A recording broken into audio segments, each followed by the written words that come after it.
Hello again. Still at the same place, but not at the same time. Oh no, yeah. Because it's been daylight and now it's evening. And it's one of those days where I was supposed to maybe do some sports or something, but in the end I did not. I did not. Um, can't say it's a good thing because it's been like 5 or 6 days without any kind of sports activity, which for me, sorry, the camera is like shaking, is a lot. But I don't know. Also, it's one of these days where I'm working on the videos and I'm kind of uploading them one after the other, one after the other, and I'm kind of like, what am I going to do next? Is it too much? Is it too many of them? Should I focus on something else? Should I like actually talk to real people instead? Because I feel like I often need to process things this year, and I don't have a lot of people who would understand around me, and not a lot of people who are interested. Not that they are disinterested or critical or whatever, but just not in the same field. And I'm kind of so actively involved in this thing that I need to process. And I'm processing this way. This is my way of processing it as well. So I wonder if I'm too close to the camera, but I think it's fine. I think it's fine.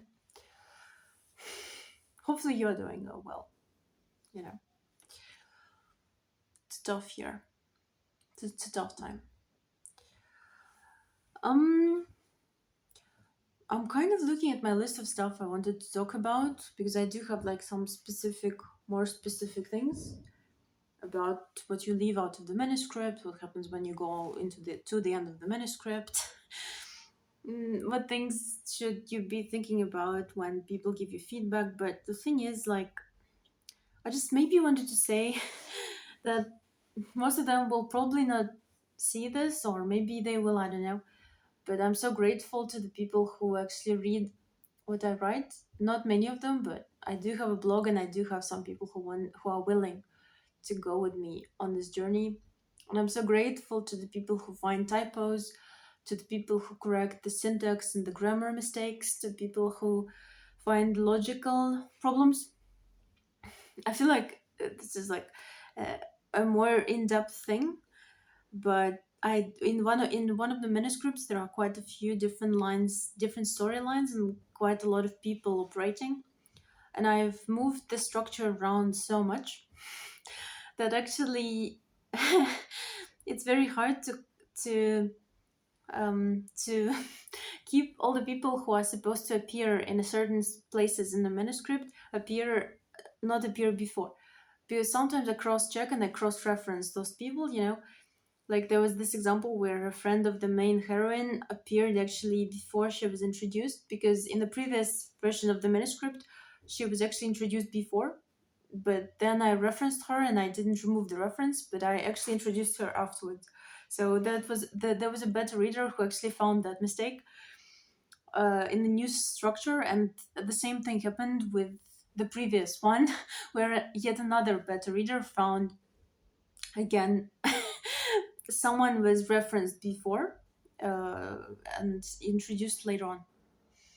Also because I feel like maybe it's talked about enough in the writing seminars and in the writing courses and in the writing master's programs, but I feel like often you don't quite know how this is going to work the first time. You try to redo it the second time, redo it the third time, and sometimes you just write things from different angles, and you leave a bit of what you wrote from before in the text, and then all of a sudden people are asking you why is it referencing that when you've already removed what it used to reference.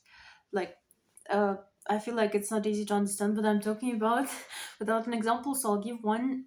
There was this event that was happening in the manuscript where a guy was supposed to come back, and basically originally and there's this protagonist, the main heroine, the main girl. And originally I was writing it as though he texted her out of the blue after many months of silence, which I feel a lot of people on YouTube are hoping for.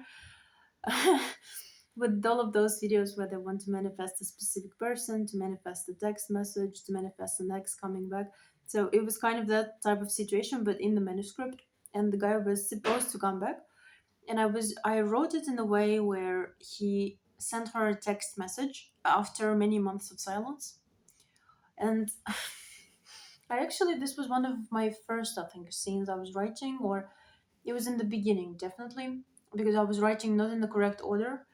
And this was one of the first things I wrote. And I wrote like this whole thing, how she's looking at her phone, and how she's like laying her phone down on the table and screen down, and she's not looking at it deliberately because she's thinking about what to respond. And I wrote this whole internal dialogue where she is very happy that he texted, obviously, because you're always happy to hear from someone you are in love with, or you are thinking about, and you're always happy to see it happen. But also she's thinking about what to write back, how long to wait before writing back, all of these dynamics. She's like overthinking, because if you haven't noticed already, I myself am a major overthinker, so I give it to my heroes and heroines quite often. She's not me, I'm not her, but still. And basically I wrote it in this way, and then I actually scraped it completely, and I rewrote it in a way that they meet live. So after many months of silence, and many months of not seeing each other, and many months of no contact, as they say, of not meeting in any capacity, because they do have two very different lives. This guy and this girl, they just met, let's say, once, and they do have very different lives, and that's the way I intended it to go. And I rewrote the whole thing without any messages. So he just comes to the place where she works, and they meet again this way, in real time. I did it for a few purposes. One of them is because I needed their live dialogue, their live dynamic. And I feel like in the text messages, especially after a long time, especially in writing, is very hard.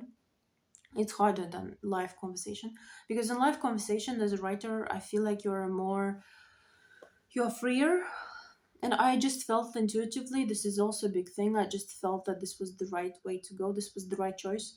Those people need to meet live for the second time or for the third time, or like after this long period of no contact, they need to meet live. And this needs to be conversation live.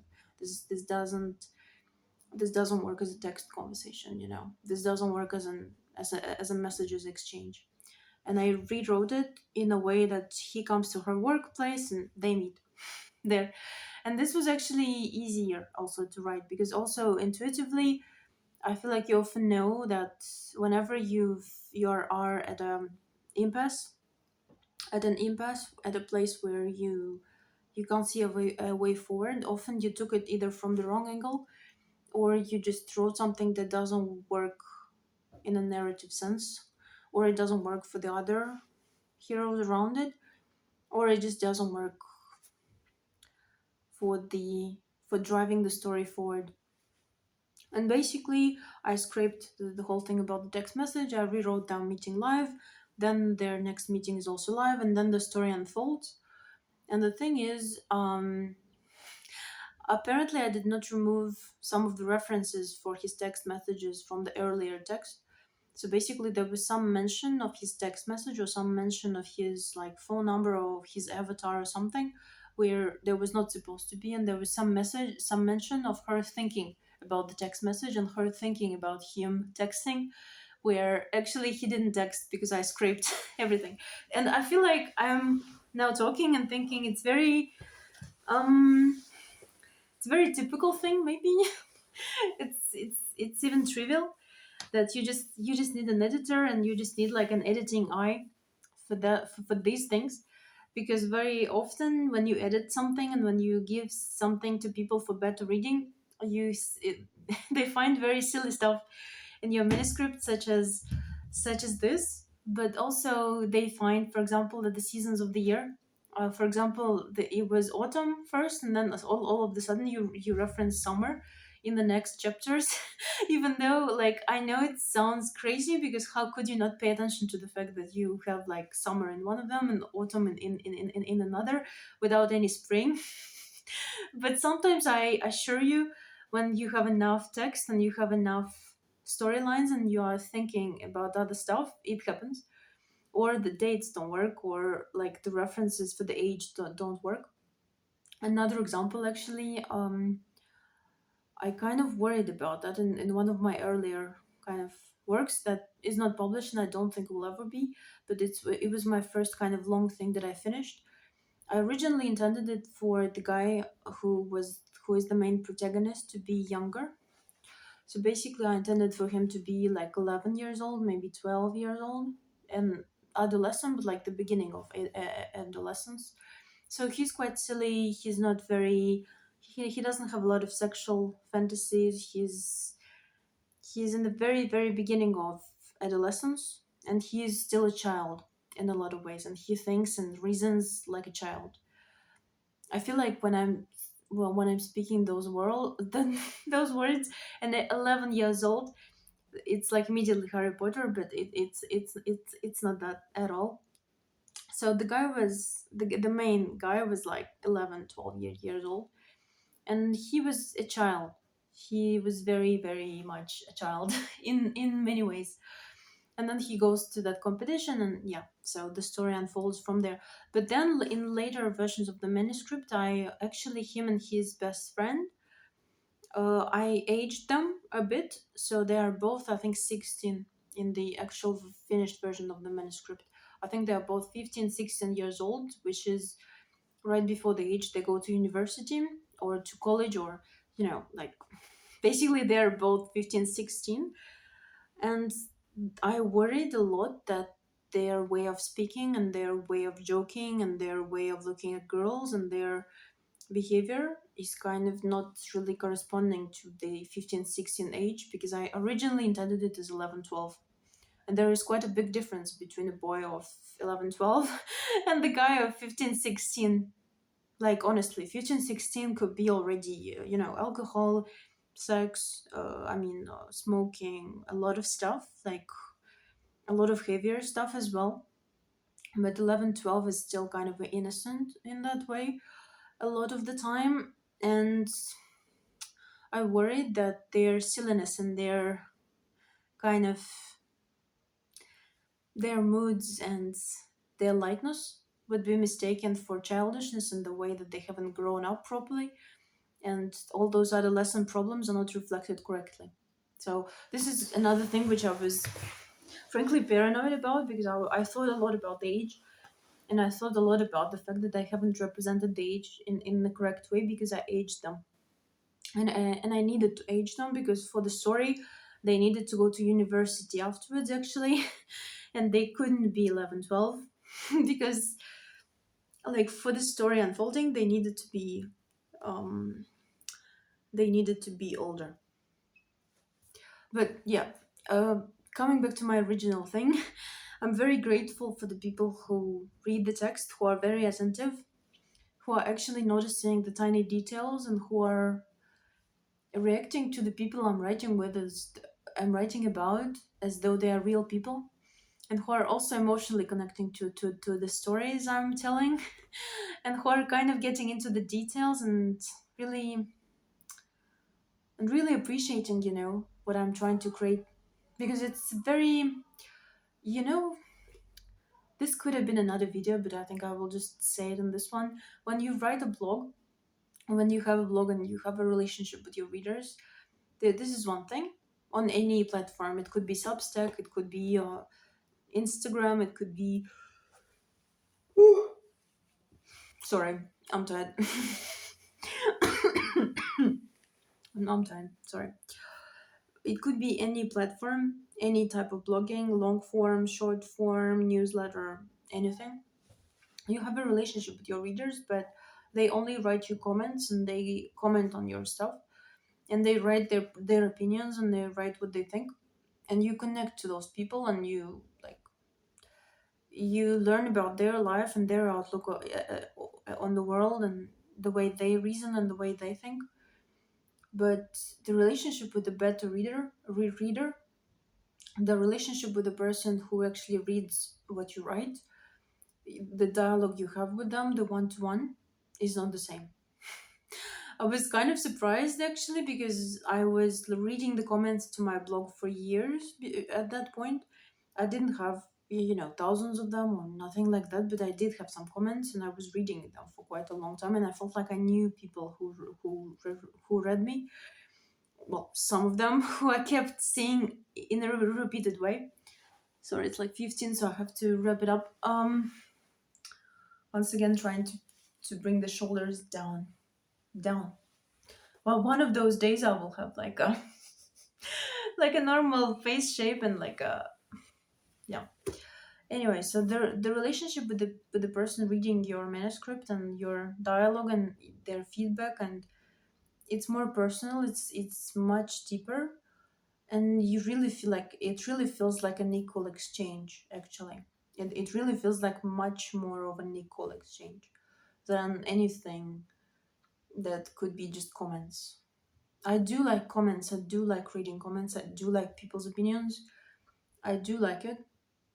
Of course, people took the time to actually read something I wrote. People took the time to actually listen to something I said. People took the time to actually look at my face talking, even though they probably had thousand more things to do and thousand more blogs to go through and thousand books they haven't read this year, like and thousand goals that they haven't achieved yet, and still they took the time to listen.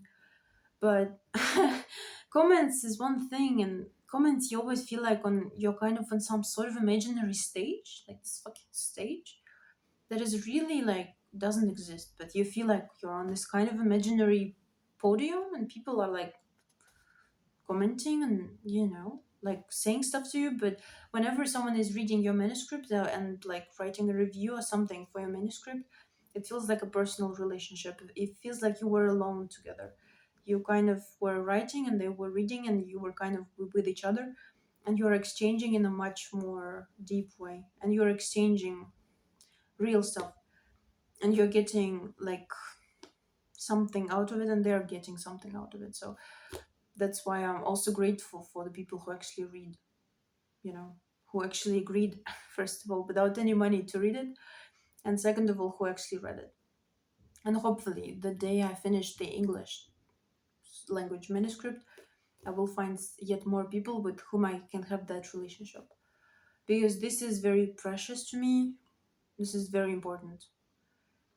Mm, this is very important. Hi,